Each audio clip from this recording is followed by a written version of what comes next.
very much for coming, and we look forward to hearing you. Okay, thanks, Al. I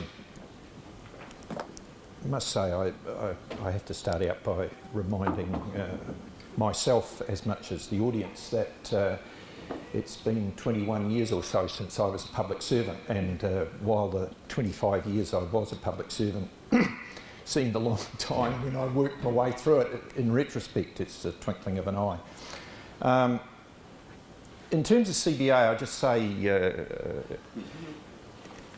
it's been a topic that's kept coming back to haunt me when I talked a group of people into paying for me to go and do a PhD. The topic that I used was I was supposed to be working on cost-benefit analysis.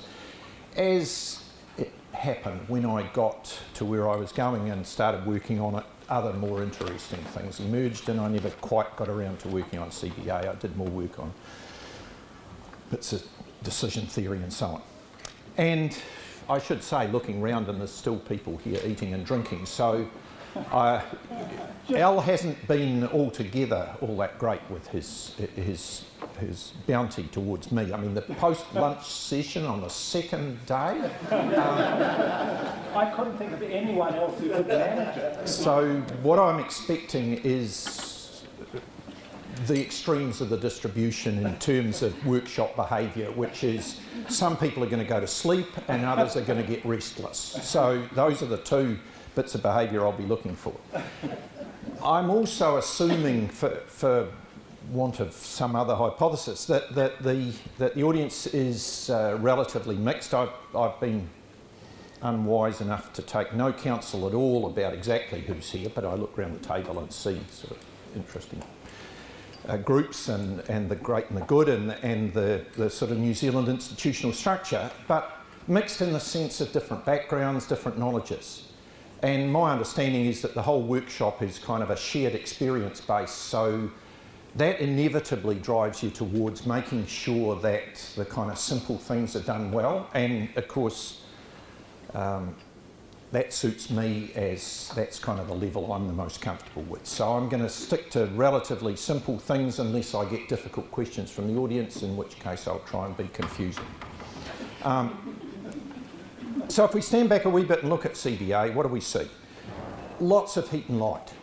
Different people, like all social constructs, CBA is used for different purposes by different people. And that has, perhaps because it has a lot to do with policy, and policy is basically cognate with politics, and politics means differences between people that have to be resolved. So because CBA has, as it were, fallen among thieves, it has a reputation which I won't say it doesn't deserve, but which is unfortunate in terms of getting the best use out of it. So the first thing I suppose I'd want people to think about is to kind of suspend your reputation. The fact that in its youth CBA has been misused or been associated with bad decisions isn't necessarily its own choice. It had a hard upbringing, right? It started out in France. And, you know, for those of you who watch British panel shows, enough said, right? And where it came from was a smart French engineer, and I doubt whether there's anything smarter, who saw that there was a difference between what people would pay for things and what they were prepared to pay. And that created the practical implementation of measuring welfare, because there was more in this than met the market. The price was not its proper valuation. Because there were people that were prepared to pay more, they valued it more. Their valuation was not included if you just looked at the price. And that got CBA as a concept underway. What it did in the long run, of course, was to mean that it differentiated itself from other measures which are strictly market-based. Okay, so anything like GDP, which is largely a measure of market prices, is going to differentiate itself from welfare measures. So where are we going? Right. Let's not get overwhelmed. The core of this thing is amazingly simple. Okay, it's not, say, like string theory, which demands people thinking in multiple dimensions, and it doesn't shape your intuitive grasp on reality, although, I have to say, a recent Supreme Court decision about the application of CBA in the telephone network invented counterfactuals that were so counter and so little factual that it was unbelievable. This was, and I faced this intellectual challenge subsequently, to imagine two monopolists competing. And then when I tried to do that in front of the court in Auckland subsequently, I was asked by the economist assisting the judge why I'd only imagined two. And I did feel I hadn't actually kind of grappled with the way they were thinking about this. And I said, well, I had enough trouble kind of imagining and getting some sense around the behaviour of two competing monopolists. I didn't think intellectually I could handle three, and that was one of the 6 limbs of the case, and we lost the economics on that and had to win on the law. Anyway, in essence, it's a simple method that just uses a comparison. The idea is to determine what's good.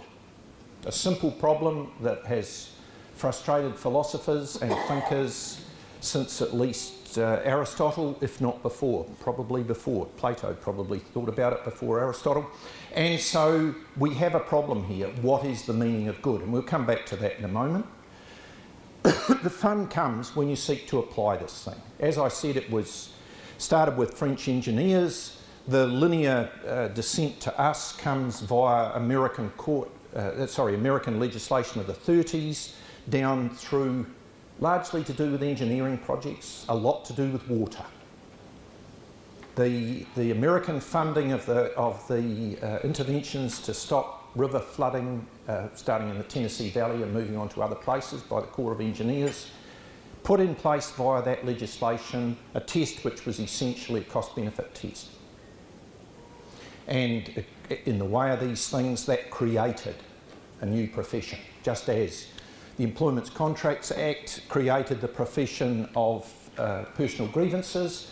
That act in America in 1936 basically created expert witnesses and all of the fun that goes with them. The key issues that are demanding when you seek to apply this, though, include what's the basis of comparison? What units are things being measured in? What's the situation and what's changing in the comparison? I mean, it's fairly simple. You've got your options A and B. A is where we are now. B is where we might go if we apply some intervention of some kind. Which is the better? I mean, that's the simple approach that's used. And by definition, and sorry if I used the word counterfactual earlier without defining it, but counterfactual means, as its components suggest, something that's not a fact. Basically, something that's made up. Any counterfactual is made up, and it's subject to all of the worries of that. We'll go through those in a minute.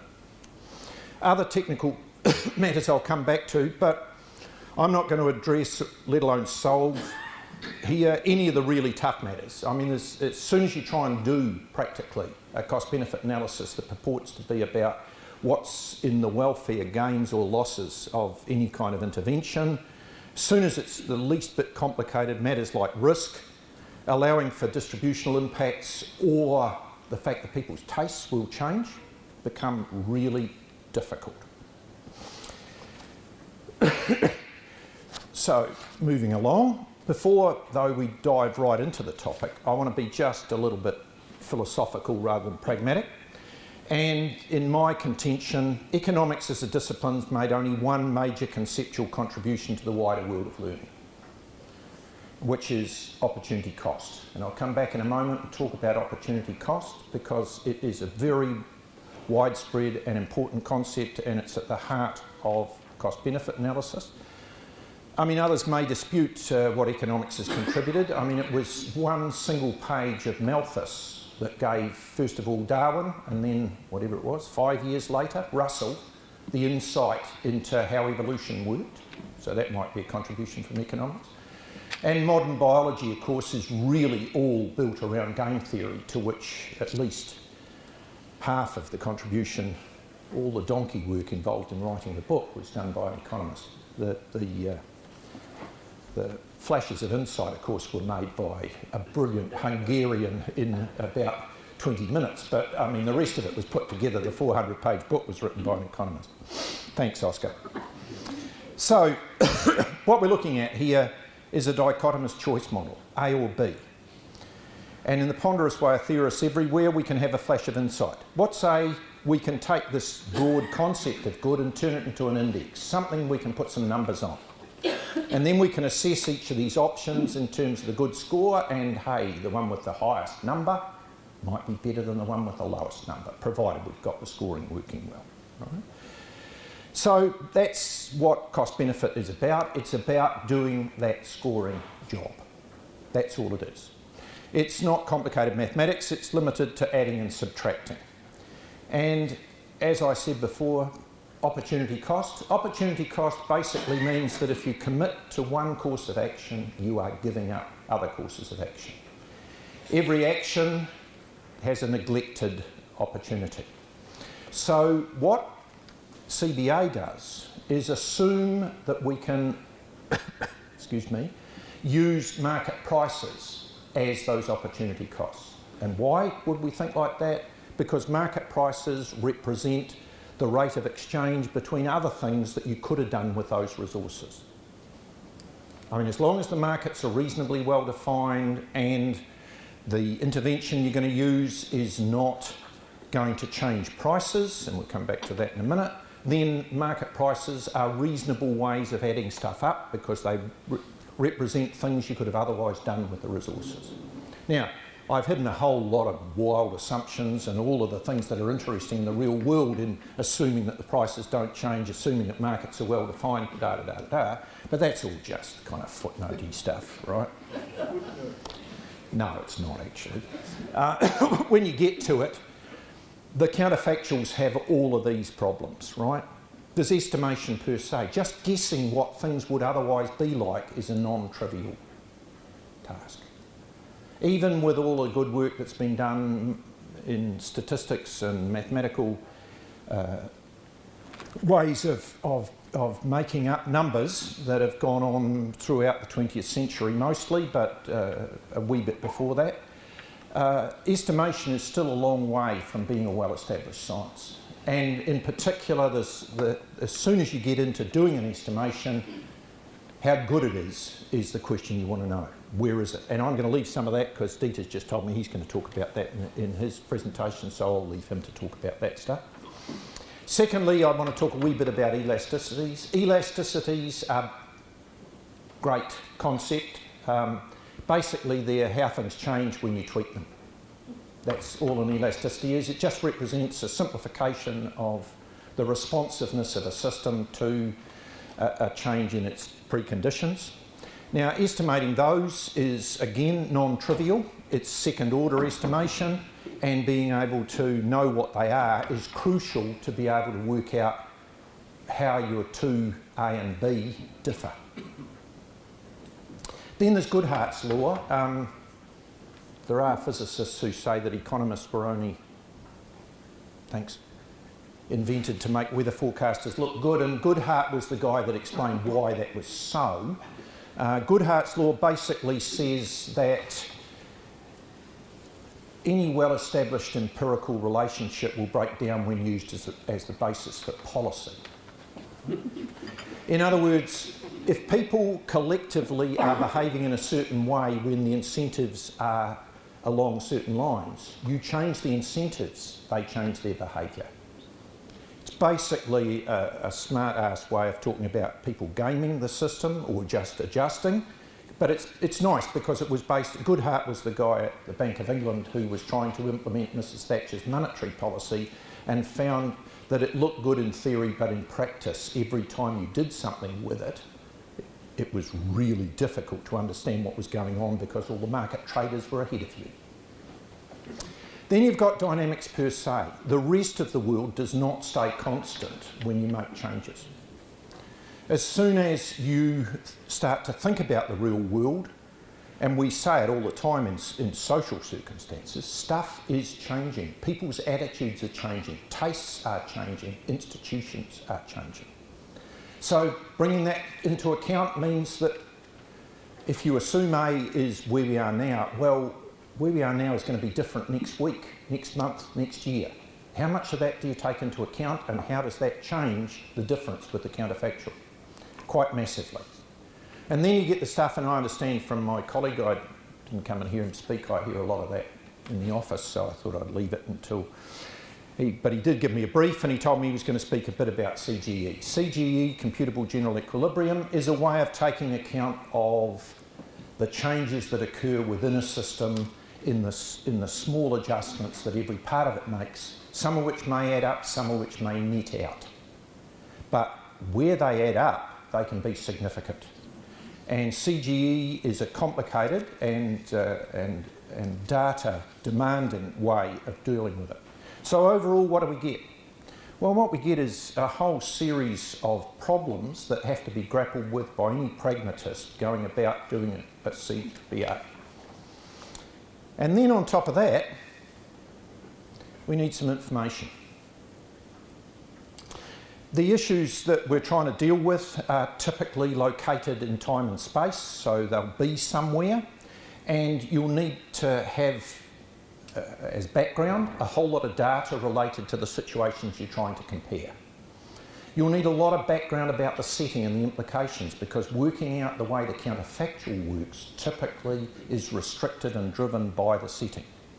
And what you often find is that such data is unavailable.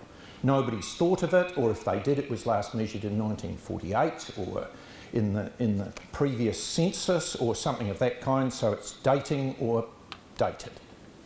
And even costs. I mean, when you start on a CBA, you typically assume, well, at least we can get costs. Somebody will know what everything costs. No, they don't. Most things don't actually have price lists, and if they do, they're price lists for the general public. They're not what you might get if this was being bought in bulk or in some kind of special deal or becoming the basis for policy or whatever. A lot of costs are going to be guesstimates. And compounding that is that we happen to live in New Zealand, and New Zealand is small. Well, probably keep hearing that. What does small mean? What it means, as far as I'm concerned, is that it lacks enough resourcing to be able to pay for a decent social science research basis. There's just not people doing data collection and whatever. We rely, in the same way that New Zealand R&D is heavily dependent on the government, New Zealand economics is heavily dependent on official sources for data. And official sources are heavily constrained by financing and other problems. So you typically cannot find the data that you want. And we aren't the rest of the world. We have gone our own way now, and when you look at the institutions, structures, social attitudes, ethnic makeup, distribution in geography and so on, we are in fact becoming more of an outlier rather than less. I mean, our whole political structure and our non-constitution and so on are unique. It's not that there aren't other countries with bits and pieces of what we got, but nobody has the combination that we have, and it's the combination that determines the outcomes in most cases. And so just as that constitutional structure is important in compound with other things that we've got, our attitude to the law, our attitude to individual behaviours and so on are all unique and different. And we have relatively little work on that uniqueness.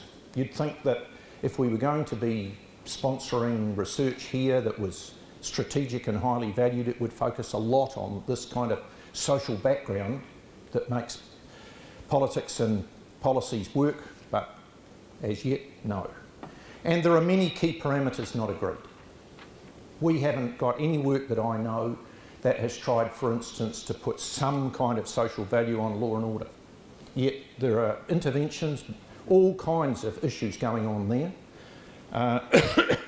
We have a relatively limited focus on such things as the value of being employed. I mean, one of the, you guys are probably experts on it, I was only peripherally involved, but in the case on the West Coast about coal mining, and it was decided relatively recently, one of the reasons that the judge granted the resource consent was that he valued job creation on the West Coast above job creation everywhere else, despite the fact that at that time jobs were not scarce on the West Coast, and the people in the West Coast have shown an amazing mobility in terms of job seeking. So if you were going to argue that this was a place that uniquely needed jobs, you would be speaking in the face of the facts. But I suppose that's the role we've assigned to judges in our community.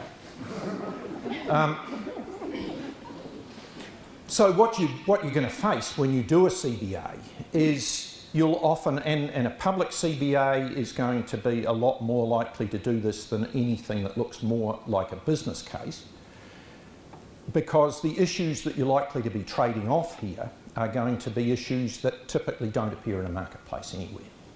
And such valuations are not easy to do. I wouldn't trivialise them in the slightest, but there are ways of coming to terms with the scale of them, where they rank in our preferences, how they sit alongside other things we'd like to do, and so on. I mean, we've been trying to do some work on the value of diversity and species and so on. Again, that was put in front of that judge, and the discussion about relative scarcity just dismissed. So what you're going to wind up with is a whole lot of blocks of relatively unvalued factors. So these are going to be left outside of your index when you draw up the number to say how good this project is. There it is. A fatal flaw? Well, let's have a look. What we've got is a structure. We've got the comparison logic. That's nice. I mean, it's not kind of a great insight, but it's a nice, simple way of organising stuff. I have to say, having done many CBAs and comparisons, as soon as it gets the least bit complicated, you have to work hard sometimes to follow the logic of a counterfactual through. To follow it right through to make it work can be difficult.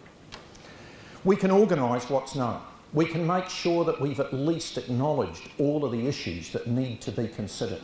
And that alone, just being able to get a comprehensive listing, highly valuable. It means that the logic and the kind of game that's going on here can be seen for what it is. You can also have a look at, between A and B, how much is common and how much is different. You put the common things on one side, they're not going to influence the choice. And you look at the things that are different and see the extent to which you can cross them out. While you might not be able to value something, there might be two of them in A and one of them in B. So there's a net gain in A, if provided it's a good rather than an evil. You can also focus the attention on the crucial factors. This might be, therefore, A is better than B as long as this little cluster of things represents a higher social valuation than that little cluster of things that we'll get out of B. That alone can be incredibly powerful in motivating social discussion and social decision making. And there are various other tricks. You can solve backwards to say, what would the value of something or other have to be to make A the preferred choice? How much better would it have to be than its cost or its risk or something else?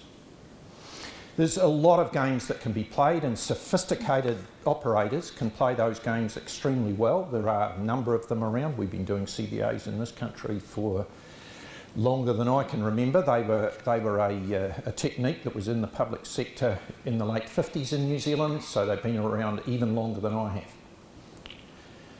So, where do we get to? What are the takeaways here? CBA is neither good nor evil. It's just a technique, as I say. It has sometimes walked with or walked into areas where angels might fear to tread, but its usefulness to the decision process is what matters here. And to me, the things that determine whether it's good or not are smart use. And that means it's got to be done by like almost all good tools, be used by a craftsman. It's got to be smartly done, it's got to have apt design and wise execution. And that means knowing when to stop, knowing when this is just something that's not going to go anywhere, stop here. All the confusing factors have got to be communicated. So the stuff that you haven't been able to get to grips with has to be made known as part of where we got to with this analysis. Just not reaching a number isn't enough. You've got to show not just why you didn't reach the number, but what are the other imponderables that are sitting out there, assumptions you've had to make. And then you've got to clarify what's in and what's out. Where did you take your decision and where didn't you? So for instance, you might decide that, as I said I was going to talk about before, that you're going to assume that none of the market prices are going to change. The intervention you're describing is a small-scale intervention. It's not going to change any significant market prices. That allows you to disregard a whole lot of other complicating factors. If, on the other hand, you decide that those market prices are going to change, you've got to start to think about it. I mean, for instance, if you looked at changing, for instance, speed. Should the government have sped up the recovery program in Christchurch? All right. Now, immediately you say that, you know that the resources in Christchurch, which are past their limit now, so prices of skilled labour, availability of accommodation, etc., have all already gone up. If you sped it up even more and put more pressure on, you'd expect those to go up. Those price level changes would have to be taken account of. And being able to estimate price level changes, extremely difficult. Not a simple matter of just coming up with an elasticity and multiplying by the effective change in demand. It's more than that. It's going to be difficult. The simple logic of comparisons with the common metric means this is always going to be an input. It contributes to the decision, doesn't make it. The limits to what you can do with it are imposed by the assumptions. But it has the saving grace of good old three-part. It organises your thinking, shows the basis for the decision and assists debate. Thank you.